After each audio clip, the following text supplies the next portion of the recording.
Hey, this is Chris at Art Secret Studio, and we're interrupting the class for the second time tonight. I want to share how understanding charcoal and the way you make a mark can keep your color beautiful. So how to affect your color with charcoal. Kind of messed up, huh? We're in the museum and we're walking around, we're looking at Sargent's charcoal drawings, and I'm spending 8 hours. I'm spending an hour to 2 in a room with 6 charcoal drawings. My wife has seen the show, walked upstairs and downstairs of the Smithsonian, went to Starbucks for a Danish and a coffee, walked down to the Capitol building and back to Starbucks, and knew what room I'd be in, the third room of 6 rooms. And this is what I saw. I started noticing that Sargent makes different marks for different people with the charcoal. And today I realized the reason this is so important for me in the drawing is because I look at my painting this way too. And I thought maybe you should be aware of this. There we go. No, a little more. There we go. I'm the boss. This is my moment right here. Because at home I have no say. Okay, so let's start. Okay. So let me zoom in and kind of give you the anatomy of a drawing.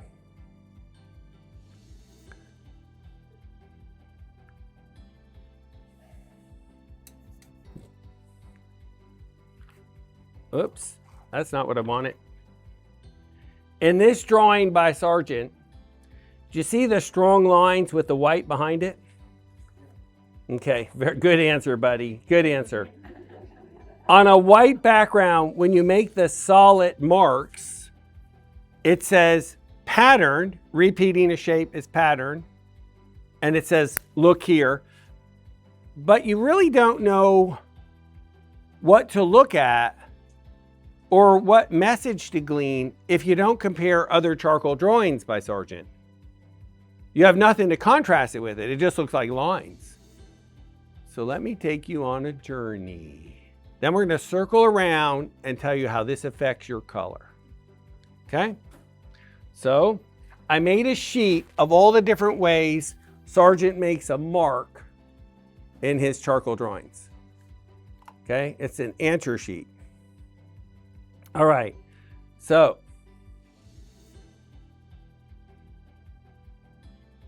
in this part of the painting, the lines are gone. So basically he smears the background and there's a hint of line, and you can either put them over the top or you put them in first and then smear over it. But when you do that, and you have the lines going through it, there's less contrast, so it's quieter. So when you put lines in there, it attracts attention, but without the white contrast, it doesn't attract as much attention. So therefore, when one part of the painting has the lines and the next doesn't, you're telling me one part's more important than the other. Just hold on to this, because this is what painting's gonna do in spades. This is what the art world's missing. Should have had 2 cameras. Okay.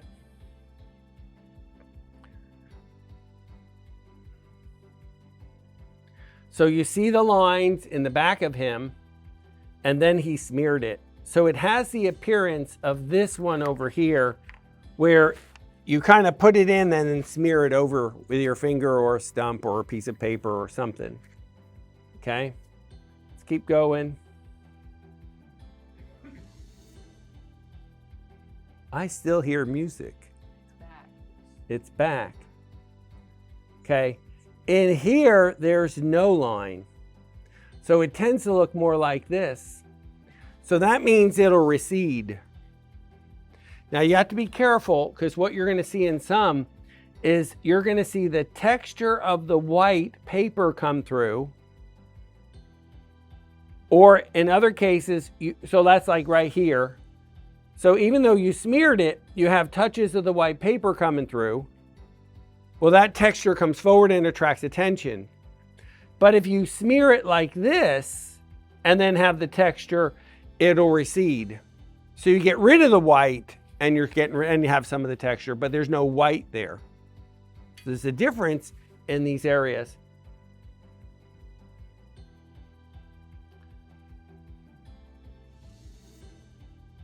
I should just go to the ones I want rather than march through all of them this way.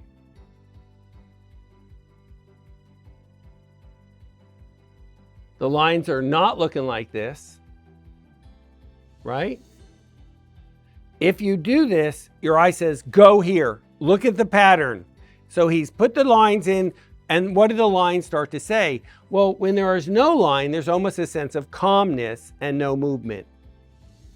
But when you have the line, it's almost like saying, wow, action, something's happening, and this lady is full of energy. This is Nancy Astor, okay? And yes, thank you for the quote. I am aware of it, but I'll share it because it's worth it, okay? When she was much older, 40 years older, she sort of didn't agree with Churchill and his kind of chauvinistic comments on how women should behave. But back then, you could say what you want. Today, you'd die. This is the leader of the feminist movement. She is target zero. She's the first one to say women should have votes, and her political affluentness and position started the ball rolling. Now, she doesn't get any of the notoriety for it, but she's ground zero. Okay? Sargent admired that about her. Sargent was really big into, wow, this lady, she can't sit still. She's got a mission, she's got a plan, and she's gonna do it. And she's a go-getter. So marks like this, going different directions, are like, oh gosh, maybe she's off on another tangent today and something different tomorrow. All the strokes aren't one direction, they're all going different ways. And he's making marks every which way he can. Every way on this sheet is in her. And the quote was, later in his life, she said to Churchill, did she say, sir? I think she would have said it politely. Sir, if I was married to you, I would put poison in your coffee. And he answered, madam, if I was married to you, I would drink it. I used to say to my wife, it must be hard being you. And she looked at me and says, it must be hard being you. Funny how we see that. Okay, so let me keep going.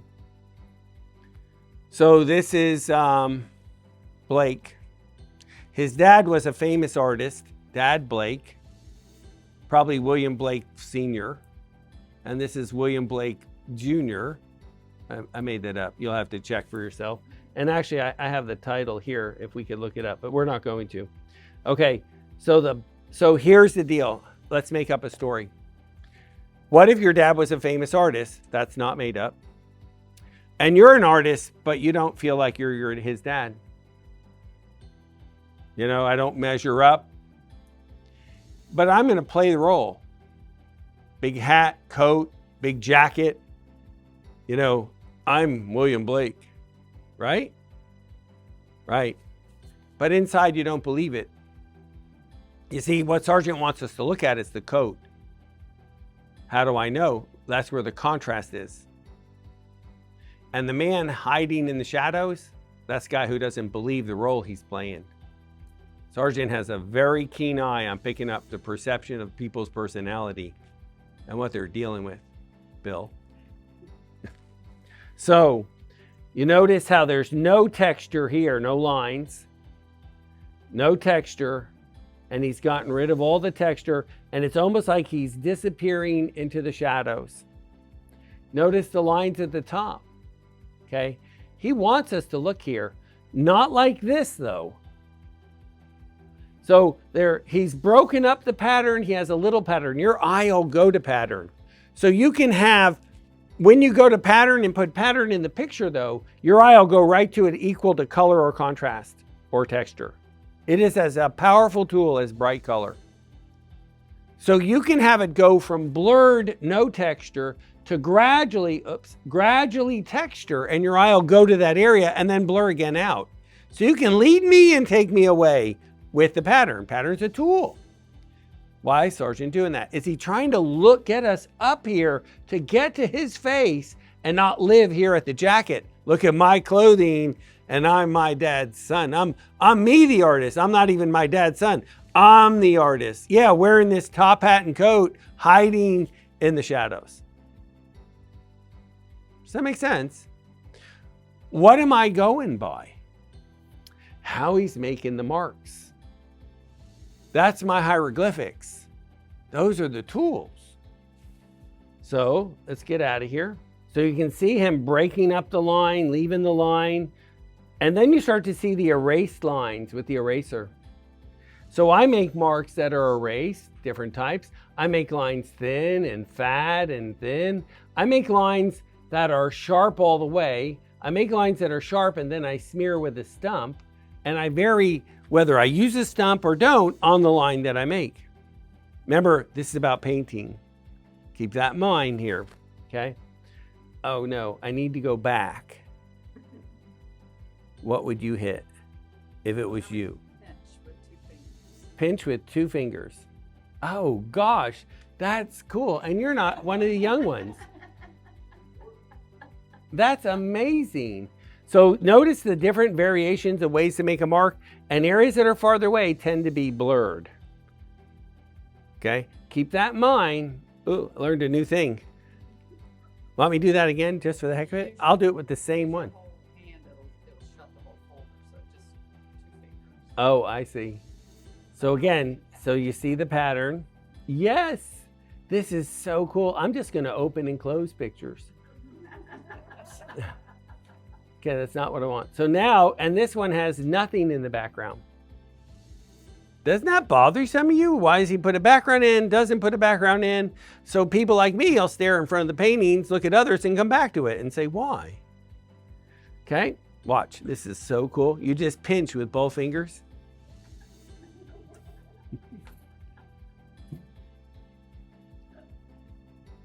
No texture of whatsoever.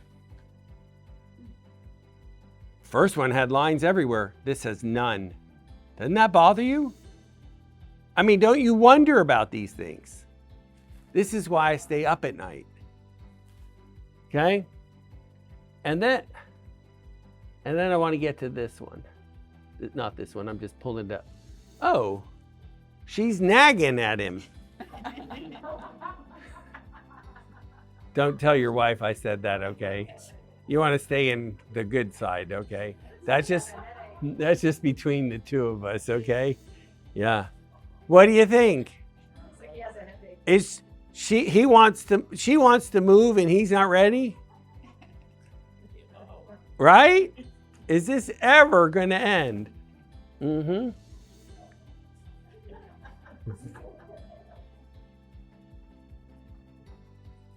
Okay, here's one. I know that if I smear the paper with a light tone, it makes it more beautiful and softer. But if I touch so carefully and leave the texture and put it in the right value and leave the texture, man, that takes a touch and a skill. Okay, I'm gonna make this one up. Well, no, there's a lot of truth to it. I'm gonna make the story up. The truth part. She's married to Mr. Marlboro Man, not the smoking guy. One of the wealthiest people in the world. She has position above everyone. When she's in the room, everyone knows this is Mrs. Churchill Marlboro, and she is position. You're going to kiss the ring in her hand because nothing passes in this street without her approval. She is the English Lord. She is who's who on the list. She is one of the wealthiest people in the world. You know, that outfit sort of looks like those kings and queens and princesses of the old Flemish paintings. And they said that's the court uniform and it shows my position in life. What's Sargent value in that? 0. Right? He could care less about that. It's about the shape in her hair, that silhouetted shape. When she enters rooms, it's her that's important, not what she's wearing. That's what he's saying. Yeah. And then he wants her to come forward, and texture makes that happen. So when he's painting her face and this cheek right here, and I think I have one, oops, that's her son. Yeah. Well, I want a different one. There you go. That texture was put in once. The minute he smears it, he fills it in. He wants her to come forward. And he's going to use texture in the areas closer to you to bring it forward. Texture applies for paint. So in each one of these, I'm going to fast forward to the next one. A lot of you know these, so I don't want to labor too much. But in 1925, she painted her son, William Churchill. William? Yeah, William's brother, Winston. Winston Churchill. And I knew William didn't sound right. So he paints he does a drawing of Winston Churchill in 1925. He dies in 25. So this is probably one of the last charcoal drawings he does. But he noticed Churchill 25 years before he's prime minister. I think he leaves in 53 or 58, somewhere, I don't know when it is. Doesn't really matter to me. This is what matters. Sargent saw how important his position was. And I have another photo, and it's not in here, where the contrast is much greater in the jacket. And he's got you staring at the coat. And the face is much lighter. So I don't know why the contrast is, oh, well, I messed up with my camera settings. And then when I fixed it in Lightroom, the real picture showed up. This is not those. I just haven't got around to it. So in this picture, the face is disappearing and the uniform is jumping out. In Mom, the uniform disappeared and the face and the hair was jumping out. Okay. 25 years later, Churchill has his portrait painted by this portrait artist. And it's hated by everyone. And I don't think it's ever shown. There's some rumor that it was burned, but I think there's evidence now that it's actually in a collection. But it was hated so much they were going to burn it. And the artist says, I don't understand. And Churchill said, basically, you painted me the drunk. And he said, this was his word. You painted the person and you were paid to paint the position of authority. Sargent spotted how prideful Churchill was that he served country, and his position of serving country was so important to him that he put all the emphasis on the uniform. Right? And on Mom, nah, it's the person he saw that was so special. So how does this affect your paint? I don't know how I'm going to shorten this to get to the painting part. You know, if I do this, and maybe you can explain to me how to do this talk differently, and then I'll do it tomorrow for the class that's important, the morning class. With a transparent color, anyone know how many chances you get? One. Okay. This is alizarin. You've seen this demo 1,000 times, but I'm hoping today it rings home. So I'm going to take some gel, add it to alizarin, and I'm going to make a mark.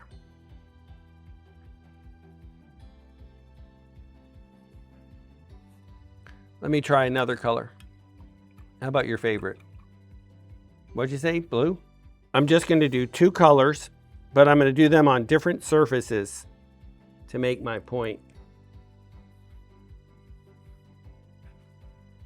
Okay, stand out, pretty bright, you see it, right? Okay, same cobalt.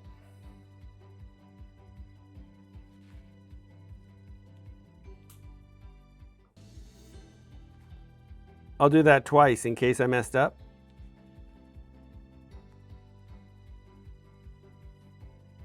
How pretty is the cobalt over the brown? Mm-hmm. Well, let's try alizarin.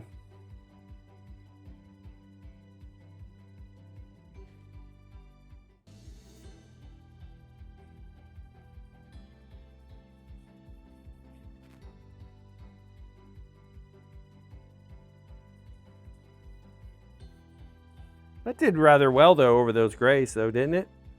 Did better over the brown. Let's do this. What if I took the alizarin and thinned it out and just started washing it in, right? It dropped a notch, didn't it? Just a little. If I did the blue, drops a notch. Just a slightly.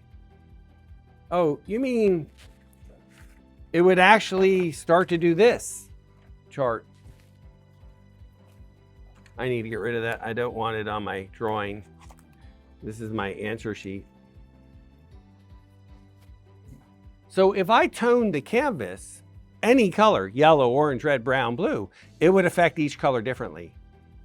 Green is going to destroy red, but it won't destroy other greens. Okay? Blue will destroy oranges, burnt siennas, but it won't destroy blue greens and blues and colors with blue in them. So if I'm painting and I'm very aware of the mark I'm going to make, shouldn't I learn the types of marks I could make in a drawing? And then it would be second nature to sort of make the leap into paint and say which colors. Does that make sense? Are you just saying that so I'm done? I don't know, did this explain it or not? Did I fail in my talk and have to try again tomorrow? Bill, how do I do this tomorrow so where they get it? Because they're not as bright a group. No, I think you did a good job of presenting the both ways of making the contrast or making a difference, pattern, whatever, but the color's a little... I used red and green and I shouldn't have, Bill. But I mean, I have to relearn that every time because I don't know what color is not good with that color. You know what I mean? To be able to make that connection. Okay, so with toning, there is a simple rule. Anytime you tone the canvas, you've lowered the vibrancy of the color. Anytime you put any of those colors on that chart in the upper right, on your painting, no color is going to look good on it. So you've already decided this area is going to be a background and no one's going to look at. You've already said you're not looking in this area of my painting. No different than you smearing charcoal over that area. Yeah. And when I make a line, it will not stick out like the line against white. Does that make sense? Mm-hmm. So I have noticed when I tone it blue, only the blues look good on it, but not as good as they would have been over a white canvas. And if I tone it green, only green looks good on green, but it wouldn't look as good as over the white area of the canvas.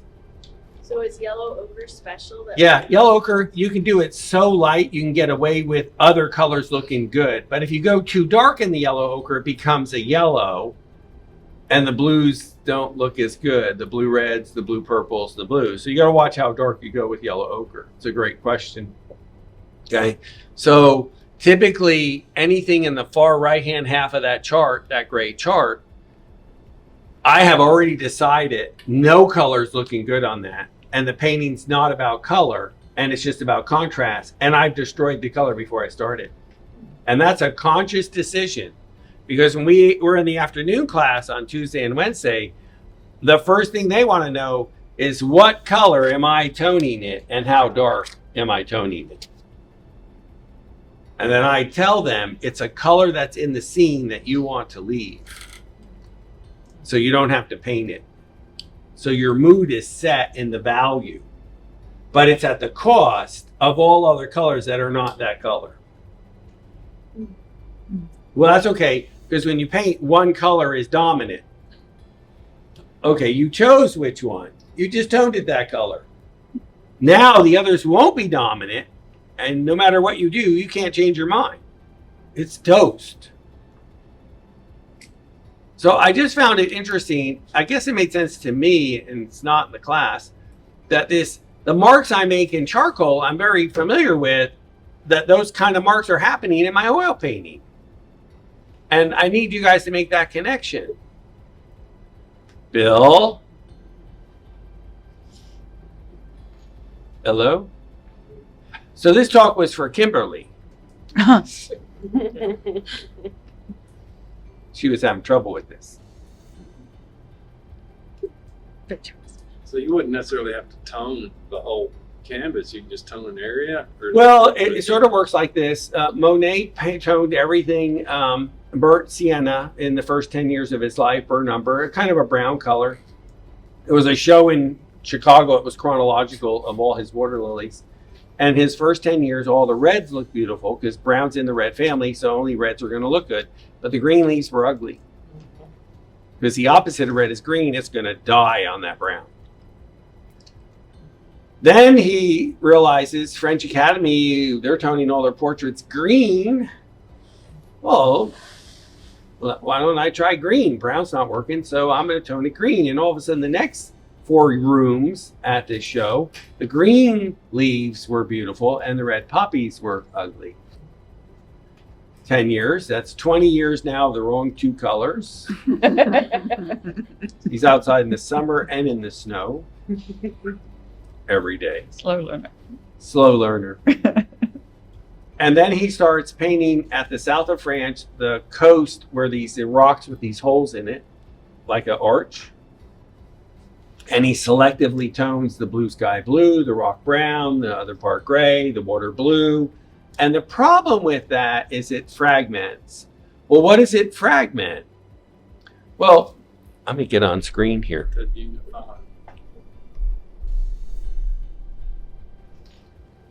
So what does it fragment?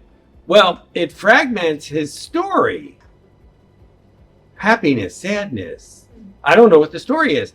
Well, Monet wasn't about a story.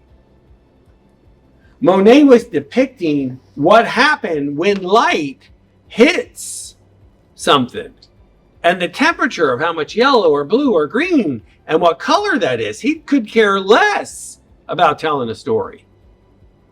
He was a scientist. Okay?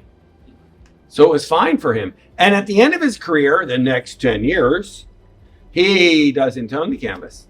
It's a white canvas. Well, Sargent and him are friends. And somewhere down the line, Sargent takes this toning thing and twists it psychologically. So he's painting this brown scene in Venice, and the opposite of brown is blue. And these people wearing blue, and he toned it brown.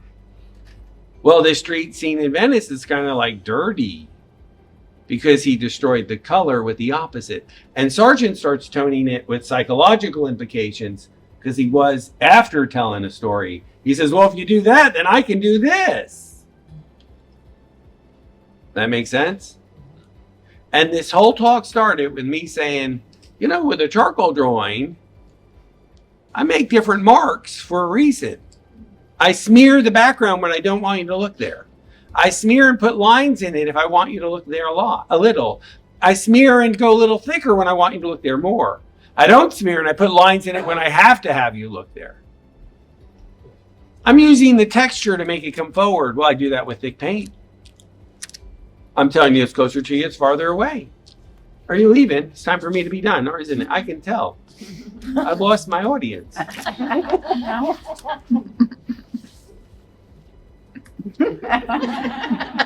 You are a patient one, aren't you? Okay. Any questions? Did I answer this? Does this make sense? Am I wrong to connect the mark making with the tone of the canvas and the marks that you make? It's very similar, isn't it? It's worth thinking about. And then you decide, well, do I smear a color here or not? You know, do I mess up or not? You know, how clean is my color? Barbara, are you on drugs? You are. You are. They gave you happy drugs for your surgery, didn't they? Did he drive you?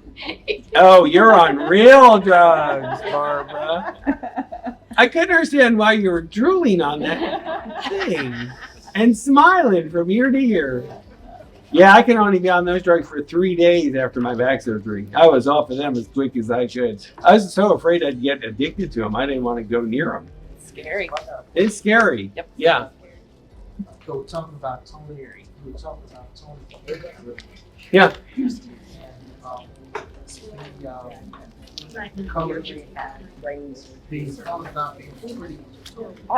That's correct. So your Corot paintings That's right. are known as contrast, Oh. and they're not beautiful, and there's no colors just highlighted. Also got you Purposely destroyed. And for the ice pack. That's right. And yoga. And yoga. As much Oh, as- yeah. Yes. can they Overwhelmed? Yeah, they actually could cause problems. Yeah. Yeah, they could turn your painting into no color into color. I like this idea of calming the color down. I don't have to worry about it. So the modern colors are like, careful. You know, the Mission Impossible. No, the what is the one where it says, "Careful, Will Robinson, danger, danger, danger." Yeah, you know what I'm talking about. Lost in space. Danger, danger, danger. Yeah, that's what those colors mean to me. Yeah, there's 12. So, Yes. No. blue. Oh, you can bring it back. Then Oh, we she put it showed- with a So see how cadmium, she's getting. with a modern, but it'll never be what it could have been on a clean canvas or a lightly toned yellow ochre. Right, it's the. You dropped a notch regardless. But yes, you can bring it back much more.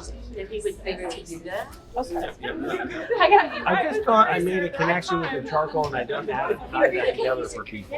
Organized. You know?